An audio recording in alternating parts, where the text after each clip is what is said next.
Kan kita makanya udah dibatalin aja kita mah. Model. Dan sholat syiddatil khauf, udah ada puter-puter itu mayit, ada yang ngelihat beda lagi dipindahin lagi.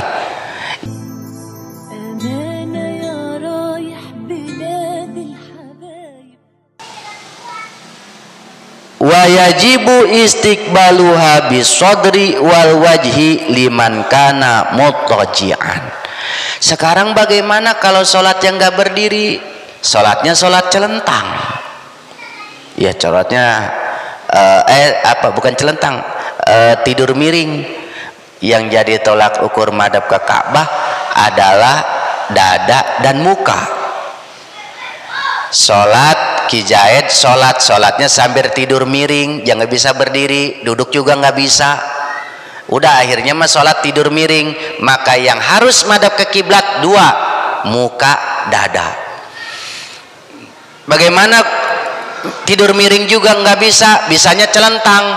Yang jadi tolak ukur kudu madhab ke kiblat bukannya muka, dua juga sama, muka dan ceceglok telapak kaki. Ini nih tuh, ini nih. Jadi kalau tidur celentang, sholatnya tiduran celentang, yang kudu madhab ke Ka'bah muka dan juga telapak kaki. Ini nih cecegloknya. Udah begitu tuh. Berarti kalau tidur celentang, bantalnya agak ditinggiin, dipakein bantalnya agak tinggi supaya madhab ke Ka'bah. Posisiin ama yang sehatnya posisiin. Ya berarti pala di wetan, kaki di kulon. Nggak mungkin pala di kulon, pala di wetan, kaki di kidul. Atau madhab kemana tahu itu mah? Ya kaki di wetan, pala di wetan, kaki di kulon. Biar madhab ke Ka'bah gitu. Itu kalau sholat. Beda lagi, jangan disamain sama orang mati mah. Sama orang mati. Kadang-kadang orang mati kan direbutin gitu. Ini bagaimana ini? Ngadapnya kemana? Pas baru meninggal, ada yang diputer-puter itu mayit. Ada yang palanya, jangan itu palanya jangan dilor, kakinya di kidul, jangan. Habis palanya di wetan, kakinya di kulon. Udah ada puter-puter itu mayit. Ada yang ngelihat beda lagi dipindahin lagi. Yang baru juga ngasih tahu udah pulang, baru datang pahanya beda lagi diputer lagi. Hai. Aduh ya Allah. Kalau memang baru meninggal, ya baru meninggal. Kalau adat di kampung kita ini mah kayak yang tadi, kayak sholat, pala di wetan, kaki di kulon. Ya. Nanti kalau pala di lor, kaki di kidul mah nanti mau ngubur baru begitu, kan begitu ya. Kalau ngegotong mah kaki duluan, pala duluan, kaki belakangan. Ada sampai ribut-ribut kiai itu gara-gara begitu doang. Ya. Yang dipayung, payung kan di kepala tuh. Jangan itu, palanya di belakang, kaki dulu, nanti nungsep orang. Iya kan kayak nungsep. Kalau pala duluan, kaki di belakangan. Coba kalau diturunin begitu, atau pala dulu, kaki di atas. Jangan begitu, kaki dulu baru pala. Akhirnya puter. Jadi kalau dijatuhin begitu, berdiri dia. Ada kesitunya itu ya. Atau mau awat mau bagaimana kayak bawanya, jangan protes ini mayit mah. Ya. Ya Allah. Ya tapi kita sesuaiin lah adat di kita ya, bahwa pala dulu baru kaki gitu. Tapi kalau nyolatin perempuan sama lelaki, palanya kalau lelaki di kidul, kakinya di lor, itu memang ada keterangannya ya, ada keterangannya. Kalau lelaki palanya di kidul, kakinya di lor. Kalau perempuan kaki palanya di lor, kakinya di kidul. Itu memang ada keterangannya. Tapi kalau masalah membawa, saya belum nemuin. Ya, saya belum nemuin ini mah. Tahu mungkin ada keterangannya kali. Pala yakfi istiqbalu jihatiha. Tidak cukup sholat madep ke arah kiblat, artinya cuma madep ke kulon, nggak sah. Udah yang penting masal kulon aja, jangan ya yang penting mah sholat asal madep ke kulon, nggak kudu ke Ka'bah. Yang penting kulon, jangan Ka'bah juga adanya di kulon, nggak sah. Harus ke ain Ka'bah. Khilafan li Abi Hanifah, beda dengan pendapat Imam Abu Hanifah. Imam Abu Hanifah mah berpendapat bahwa sholat cukup madep ke kulon.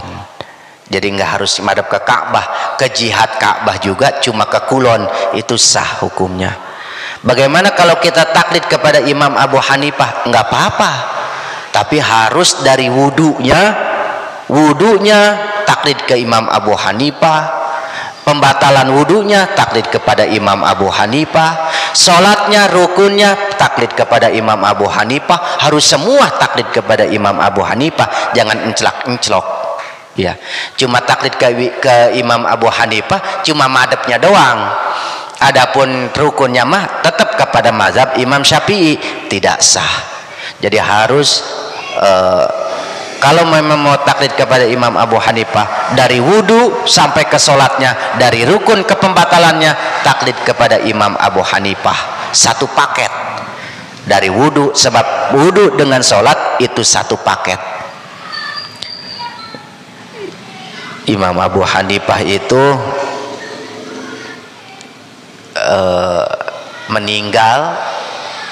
meninggalnya Imam Abu Hanifah, lahirnya Imam Syafi'i ya. Hari yang sama, jam yang sama, menit yang sama. Hari jangan diomong lagi gitu ya. Hari yang sama, tanggal yang sama, bulan yang sama, tahun yang sama, jam yang sama, menit yang sama. Meninggalnya Imam Abu Hanifah, lahirnya Imam Syafi'i. Masya Allah ya. Sampai begitu itu. Di beda kota tapi ya, di beda kota, cuma menitnya sama. Meninggal los Imam Abu Hanifah, lahirlah Imam Syafi'i. Illa fi haqqil ajizi anhu, kecuali boleh sholat tidak madhab ke kiblat bagi orang yang tidak mampu madhab ke kiblat. Contohnya apa? Bisa tidak mampu madhab ke kiblat? Contohnya sholatnya orang yang diikat di pepohonan. Orang diikat, kalau memang udah diikat ngadep ke wetan, ya udah ngadep ke wetan. Kan susah, ngegeser juga susah.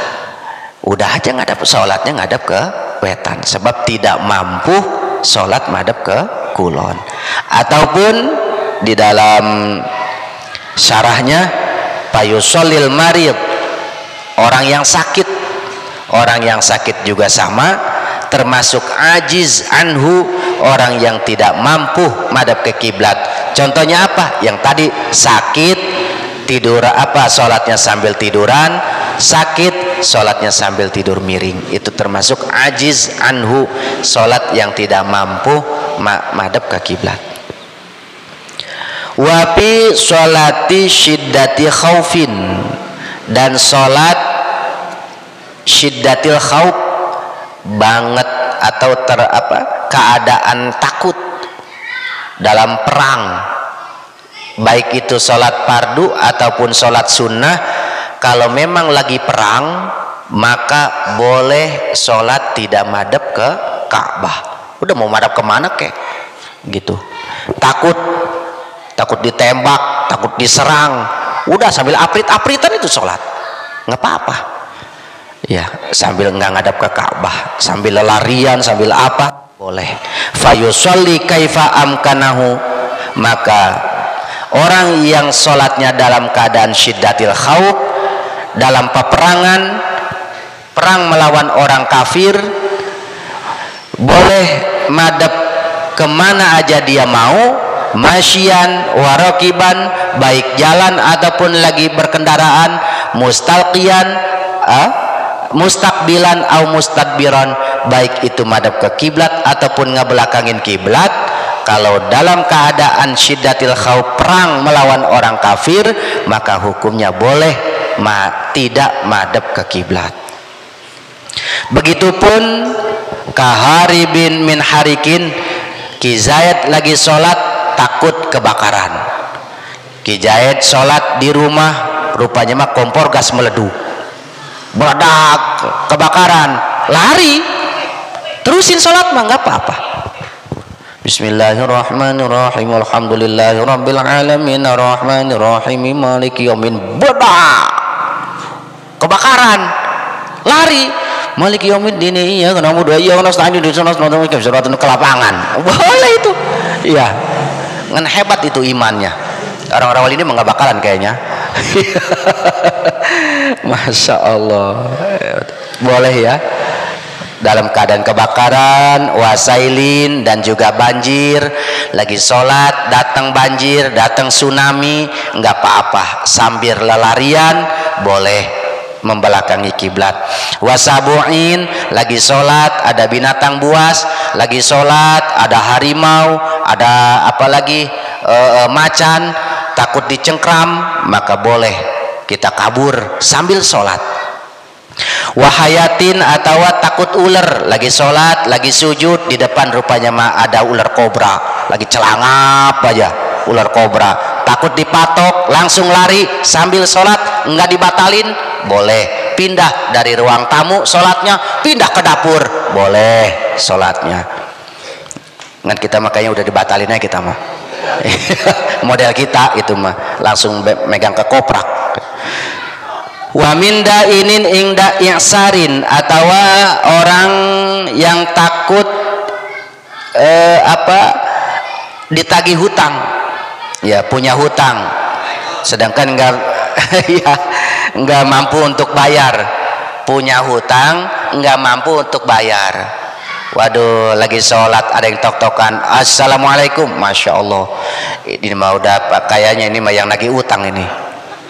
Langsung sholat, lari ke loteng, nyumput, terusin sholatnya, nggak apa-apa, nggak apa, nggak apa-apa ya. Aduh, jangan dijawab salamnya, ketahuan. Iya, iya. Wa khaufi habsin, atau takut dibui, sama boleh. Sholat takut dibui, takut dipenjara, ya.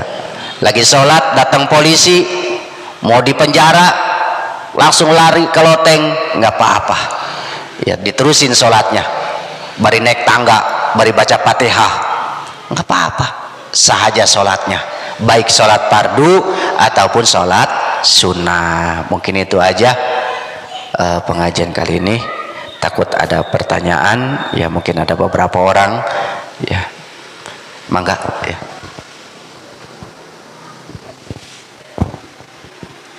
Ya, alhamdulillah telah kita dengarkan dengan seksama